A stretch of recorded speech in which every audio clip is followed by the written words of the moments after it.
Show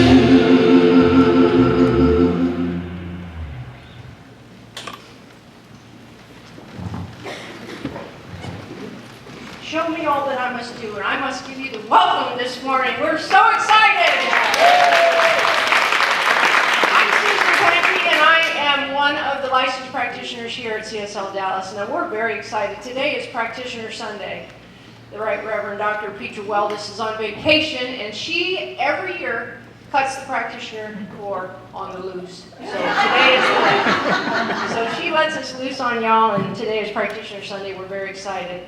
I was here at the first service also, and I'm telling you what, you're in for a treat. Yeah. Our beloved Christine Volkmer is doing the talk today, and we're very excited to talk about beholding the divine you. Because that's what we do here. The practitioners, we hold the divine in you. And we know that truth for you, so you can behold the divine in yourself. So just know that you're in for a real treat here today with the practitioners. Is there anyone here for the first time? We are. Hi, I'm Petra Weldis, Senior Minister of the Center for Spiritual Living in Dallas, and we're delighted that you found us here on the web. You can find our Sunday services on our website by every Wednesday, and we love that you can look at us online and explore these spiritual teachings. Feel free to explore our archives. It goes back a number of years with lots of special topics and amazing speakers. You can also sign up for our email news, My Daily Words, and my blog, Spiritual Living with Dr. Petra. If you're looking for a spiritual community, come visit us. Or if you're just in Dallas, drop on by. We'd love to give you a hug. Welcome home. Good morning. Good morning. I'm Dora Breedlove. I'm the Director of Youth and Family Ministry here. And today we are honoring our teens who are graduating from high school. And we have 3 of them, and I want to tell you about them and invite a couple of them up here. The first one is Elijah Brooks. Elijah has been with our program since he was 8 years old. And he came with his aunt, and his aunt became the teen advisor for many, many, many, many years. And so Elijah rose to the position of leadership in our teen program. He often was a spokesperson. So some of you may recognize him when he comes up here, who he is, because he is singularly a unique person and has embodied this principle so beautifully in his life. Currently, he's working full-time as an assistant manager at the pizza place where his aunt is now his employee. So he's the boss. Yes. He's interested in math and science, and he would like to continue his education in those fields. And we love Elijah, we miss him, and we wish him well. The second teen I'd like to bring up right now, come on up here, is Amber Fluker. Come over here on this side of me, Amber. Amber started to come here at CSL about 11 years ago. And that's when we were in the other space. And she started to attend regularly 5 or 6 years ago. And very active in the teen program, has gone to teen camp a couple times. All the aspects of what that involves to be a teenager here, lots and lots of volunteering. And she is going to be going to Collin College in Plano, right? Or Frisco, which means she stays local, right? And we'll get to continue to see Amber. And she'll be moving into more leadership role in the teen program. So Amber, thank you so much for being willing to come up here. And I want to give you the microphone so you might want to share something with the community. I just want to say thank you for funding our teen group programs and helping us go to winter camp and summer camp, because it's a really fun experience, so we get to learn more about ourselves and we get to bond closer as a group. And so yeah, I just wanted to thank you guys for that, because it's meant a lot to me and I got to be closer with these guys. So yeah, thanks. Congratulations, Amber. And I do have something for you. A little something for you to spend in our gift shop, okay? Congratulations again. Best of luck. Okay, our final teen is Anna Vecchio. So where are you, Anna? here she is. Anna started coming here 6.5 years ago. And when she walked through the door, she heard a screaming baby in the nursery, found that child, consoled that child, and stayed in the nursery for 6.5 years. Wow. She's been here before me. And what do I want to say about that? She has seen 4 different nursery supervisors. So they were coming and going, but she was there the whole time. I really appreciate you in there. And oh my gosh, one of the things I want to tell you about her is she's incredibly talented. Incredibly talented. She's going to be going to the University of Hawaii. Aloha! I wore this for her today, but she said I don't need much excuse for that. And she's going to be entering into the field of performing arts and humanities, and as a gift, she'd like to sing to you.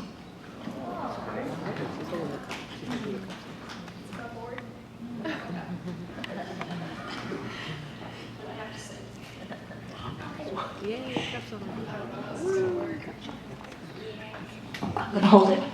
If y'all have ever seen Pitch Perfect or heard the cup song on the radio, Yay, cup song. If you've ever seen Pitch Perfect or heard the cup song on the radio, I prepared a snippet of that. Okay.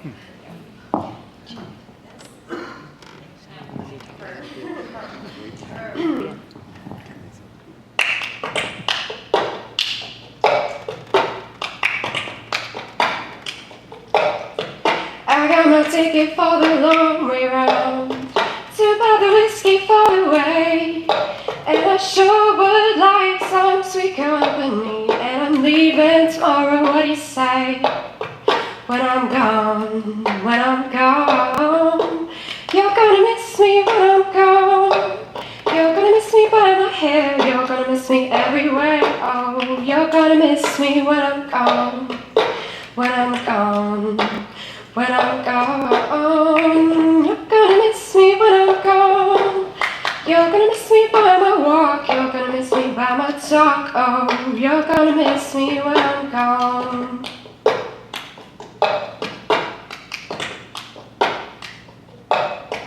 I got my ticket for the long way round, the one with the prettiest of views. It's got mountains, it's got rivers, it's got sights to give you shivers, but it sure would be prettier with you. When I'm gone, when I'm gone, you're gonna miss me when I'm gone. You're gonna miss me by my hair, you're gonna miss me everywhere. Oh, you're sure gonna miss me when I'm gone.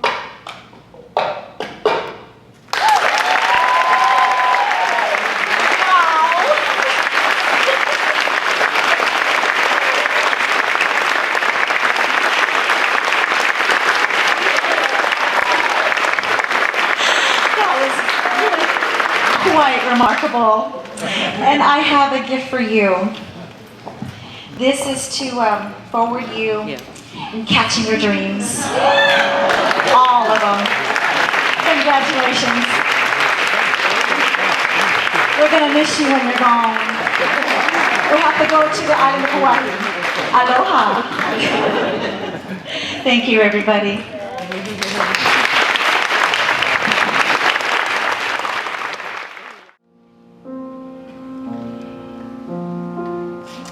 Thy will be done through me. I invite you now to go deeply within and join me in prayer.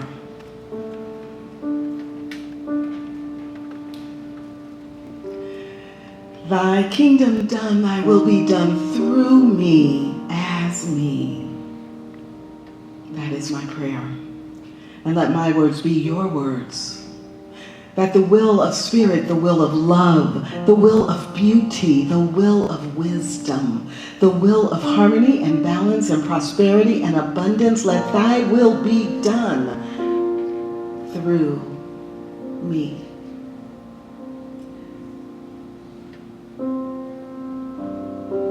I accept that as my intention for today, for every day. And I know that in this moment, in this place, in this sacred environment that I am sitting next to, sitting in front of, sitting behind, surrounded by the energy and the manifestation of perfection itself. And I behold the divine.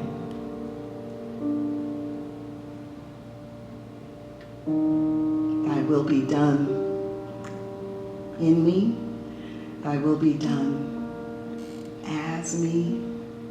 And thy will be done through me. I'm so grateful for knowing that that is possible, that is my intention, and that is who I have come here to be. And I know that is true for everyone and within the sound of my voice as well. And so it is with the deepest gratitude that I say yes. It is with the deepest gratitude I invite you to whisper yes.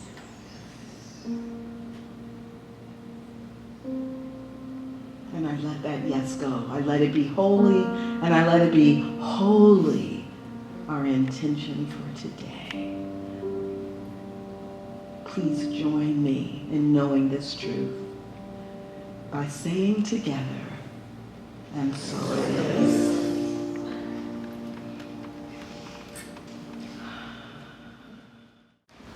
So today we have a special treat. We're going to have Eddie Bush play some piano, and I'm going to sing along with him. So please welcome to the stage Eddie Bush.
all so much. That was gorgeous. I love that song, The Quiet Side of You. And I have to tell you that, this month our companion book is the book Quiet,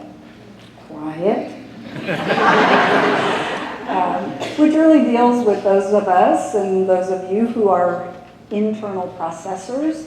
And so I have to tell you that I've done a ton of internal processing this week on this talk, this idea of behold the divine, behold the divine. And so I want to begin this today. No, you have the first slide, right? Yes, okay, behold the divine in you. So as I began to focus on this, I thought, okay, are we talking about behold the divine in you? Behold the divine in me. Behold the divine in them, and especially those that I don't quite get along with so well, don't agree with so well. Who and what am I beholding? Who and what are you beholding when we say this thing, behold the divine? And so as I began to contemplate this, a friend of mine sent me this beautiful image that I just fell in love with. So I invite you to just play with this image as we're talking, because there's sort of this contemplative light coming in. There's an inviting passageway into this contemplation of beholding the divine.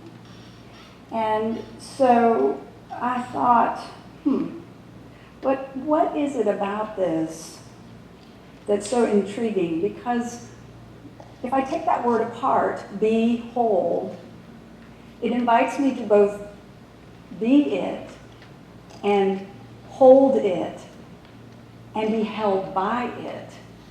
This behold the divine. So there's a quote from Ernest Holmes that is the focus here, so I want to go through this with you. There is that within us which partakes of the nature of the divine being. And since it partakes of the nature of the divine being, we are divine. So let's read that through one more time.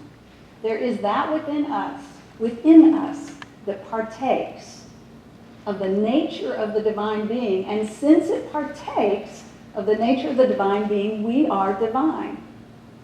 I don't know about you, but in my upbringing, to say something like, we are the divine, would have been a little blasphemous, certainly not humble.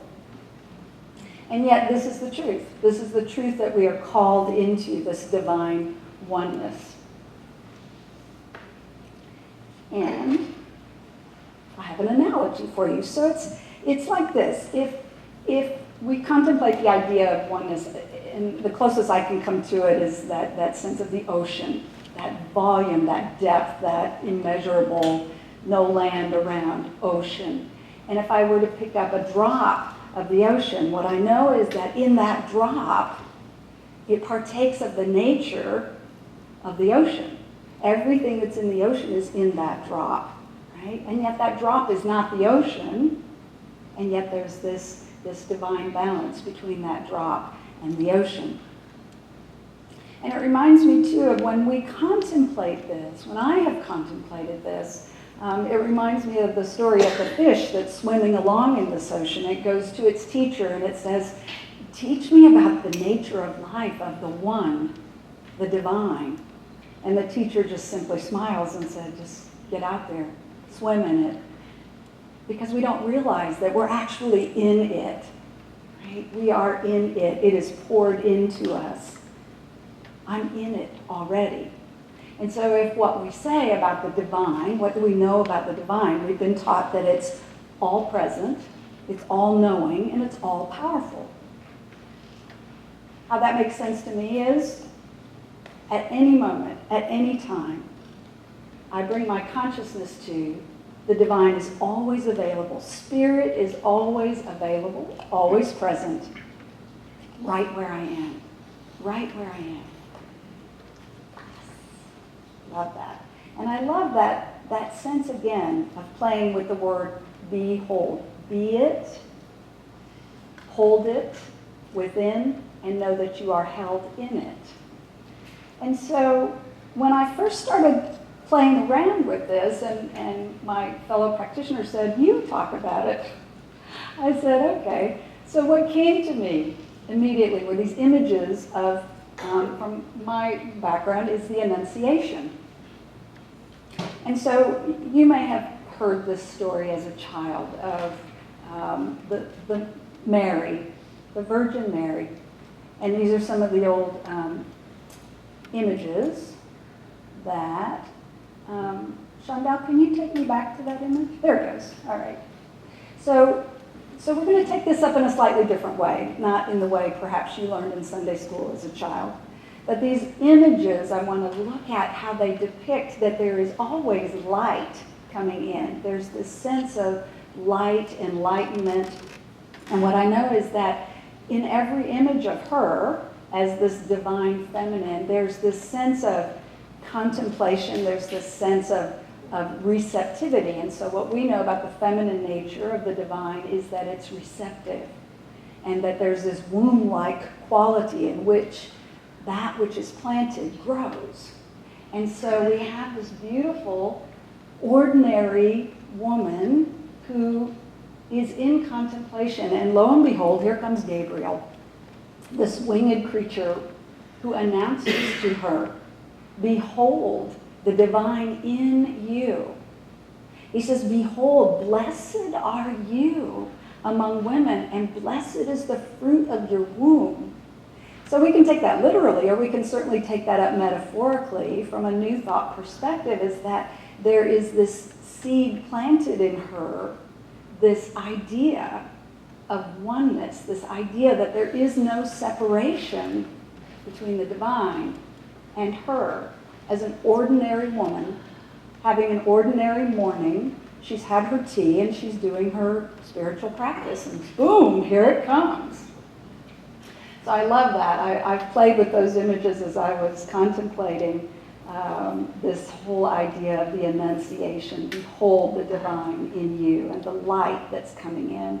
And so we see this as the power of the divine to reveal truth and manifest new life, the sacred within ordinary life, that this is your life, this is my life. And what I love about this is that Gabriel just pours out this blessing and this massive amount of love. But when that happens, what's the other side of that coin? What was her answer? What did she say? "Oh no, not me today. Nope, I'm having hormones. Nope, not me today. Nope, I need to lose 20 more pounds. Nope, not me today. I didn't pass that test. I got to take another class. Nope, not me today." That was not her answer. Her answer was this all-out yes. This all-out I accept. And what she says then is, yes, and my soul, my whole entire being magnifies the divine. And so she begins then to move out into her life through this lens of behold the divine in me, as me, through me. And not only that, what I love about this story is the next part of it is she doesn't just have this high of this spiritual experience. The next part of the story is she actually gets out and gets going, and she goes to her cousin Elizabeth's, who is out to here about to pop with a baby. It's the first namaste experience, where it's the divine within me honors the divine within you.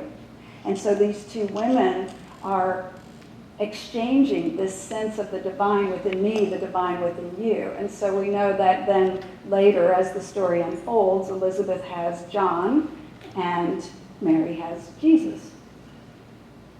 But what I also love about the ordinary in this is that here's this ordinary Jewish girl trying her best to do it right. And she's engaged, but she's also pregnant, and she's also trying to figure out what do I do? Because when the rabbi finds out and all hell breaks loose and And so there's life going on. There's actual life going on in this woman, in her ordinary life. And she still says yes. And she moves out from that place. And then we know that things work out. Things work out. Joseph comes, they get quietly married, they go off, and then the big adventure comes. Right? And so I just love that about that, because how often do we, look at a story like this and just think, oh, it's, that's a Bible story. It's not. It's a complete and total metaphor. And it's a perfect setup as she moves into this divine yes for Jesus, the master teacher, to show up, the way shower. And so we take this whole thing up as she is that divine receptive container, that consciousness. And here comes Gabriel, who announces that to her. So you're probably wondering, okay, where is she going with this? And how does this relate? This is Practitioner Sunday. What's going on with that? And so I just want to take that up as that what she came to see in her own son is that he moves into his ministry from this place of oneness, this place of there is absolutely no separation, and is the way shower for us to really take in this idea of I am that I am. And that divine I am moves out in front of me and is in me and is actually in you and in between us. Always, in all ways, present, available. And so this is how the story begins to take up. So I asked then, so what does this mean for us?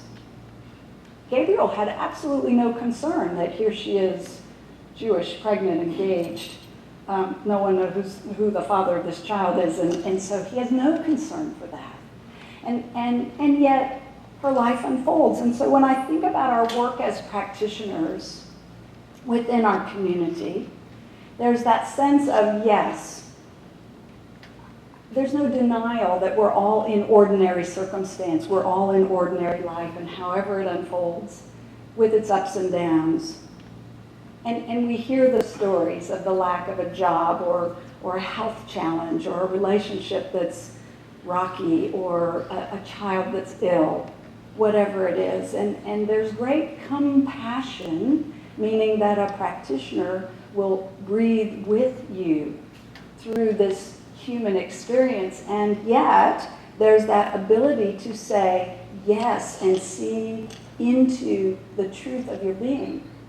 And so we often say in our work with each other that there is nothing truly to be healed. There's truth to be revealed, the truth of that oneness, the truth of that power available in you, as you, through you, and holding that container for you. And so I see Gabriel as that energetic that can come and see through the human condition and into the divine, allowing you to both behold the divine and be held in the divine.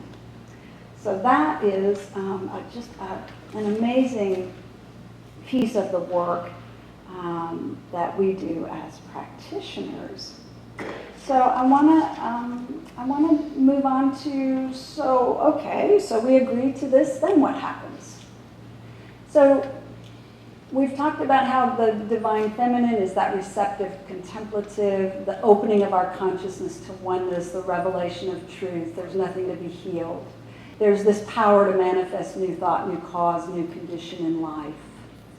So that's the opening of it. That's the Mary. That's the divine. That's the Gabriel message.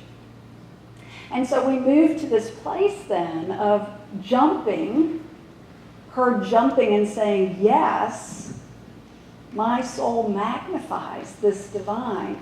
And so we begin to move into this place of, well, when you believe it, when you expect it, when you claim it to be so, you will see it.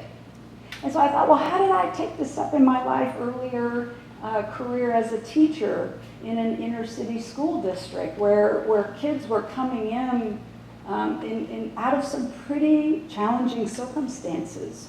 And so I'm a very compassionate person, and yet there was that place in me that I had to raise that bar and expect that those kids were going to rise to the occasion And we do that with each other in our work. It's expecting that, yes, there is healing. Yes, there is the divine made manifest in it.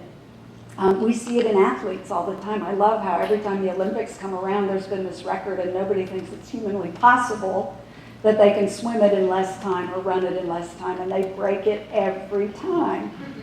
It's that expectation that jobs show up in the midst of a recession, houses sell, relationships heal, introverted practitioners give talks on Sunday morning.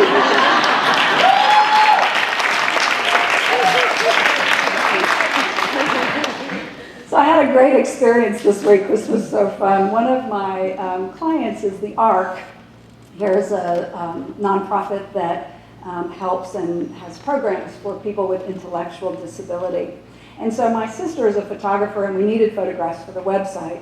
And she can be a little flighty, and so I was trying to prepare her that when you go into a room, a bowling alley of a lot of people who are on the autism spectrum, some Down syndrome, all sorts of disability, you know, you sometimes they're touchable, sometimes not, sometimes you can make eye contact, sometimes not. And so I said, you know, just kind of go with it, and you'll know what to do to get the best pictures. So we're both so blown away because when we walk in the door, they're out there bowling. And I mean, there's a kid in a wheelchair, and they bring this rack thing up, and he gets to put the ball on the rack and let it go. And the look on his face, pure joy. And these folks, the little girl on the left, she was so happy to see her picture, and then she wanted to see in the back of the camera, and she said, for my mommy, because today's my birthday. I said, oh, happy birthday, and just loving on her. And so then her caregiver comes up, and I said, oh, I hear it's Ha's birthday. She said, oh, yeah, and it was yesterday, the day before that, and it will be tomorrow. And I said, good, all right. And I thought, what if we were so uninhibited that we could say, it's my birthday every day. Every day. There is no inhibition about these folks. They are high-fiving each other, whether they knock down one pin or 10, or the ball jumps the lane and knocks down somebody else's. They're just like, yeah! Oh my God! Behold the divine. And so it's that lack of shaking off that stuff that says, oh, not me, not today. They were just so amazing. So really and truly, if you're looking for a service opportunity, go spend an afternoon with these folks at their day habilitation programs. They're just amazing people. You will never feel so loved. It's a beautiful thing. And so, what else?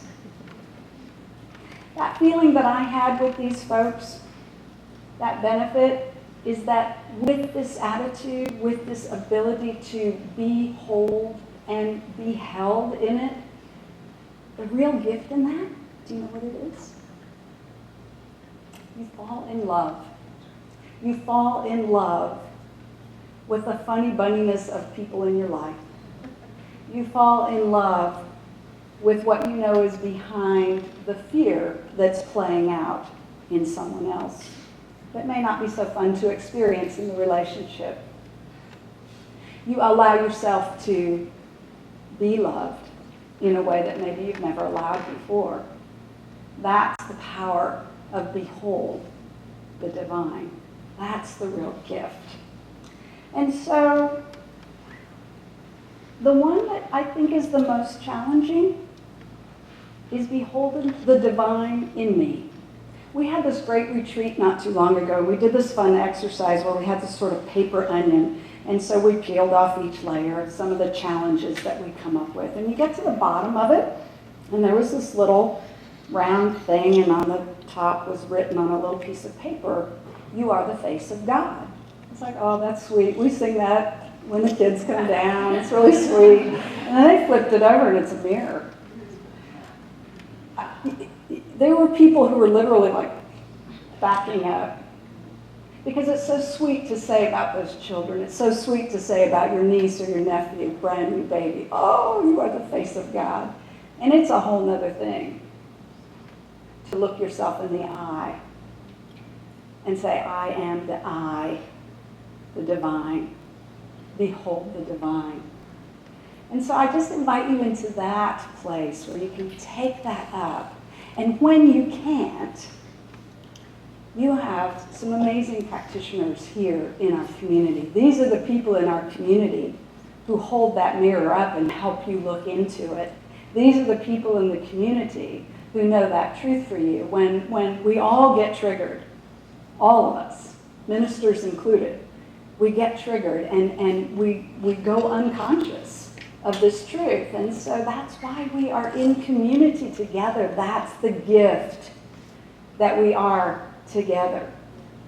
And so sometimes this happens when shit happens and life falls apart, and then, we think, I'm not going to show up on Sunday. I just don't know if I can handle somebody hugging me. I might cry. So come and let it down and shed your tears and let yourself be loved, be held, behold the divine in you. That's what we're here for. And so I invite you to simply take that up. And in closing, one of the things that I want to invite us to do together is this blessing.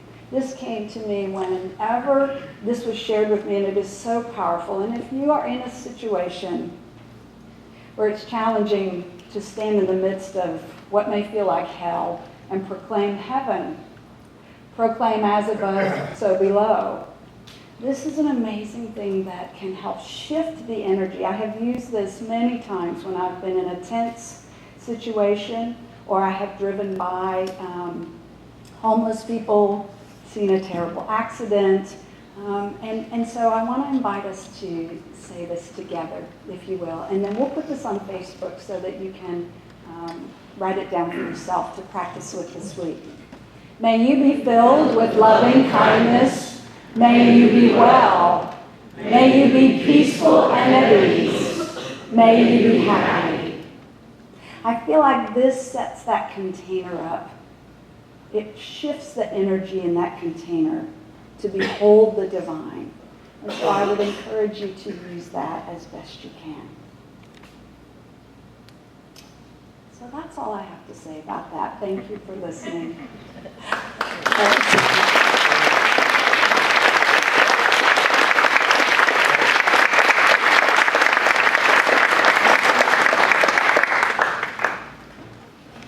I invite you to go within, breathing into that still center place, into the cave of your heart, into that place of sitting in the light and hearing the Gabriel say, behold the divine. So I invite you to breathe in that awareness of that presence of spirit, knowing that just like that fish in the ocean, you can't get out of it. You are in it. It pours into you. It is you. It is all around and ever available. And as you breathe that in, I invite you then to take your awareness out beyond the depths of that ocean, out beyond your next breath, and follow it out of this room, out above, over this building, over Dallas,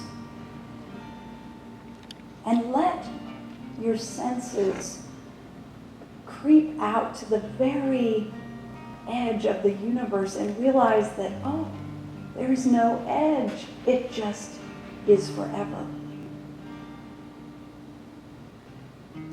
That vastness that beholds you. And then I invite you to, in the next breath, to take that back down following that trail of energy and awareness and consciousness of this oneness back into the blue sky, over this building, through the roof,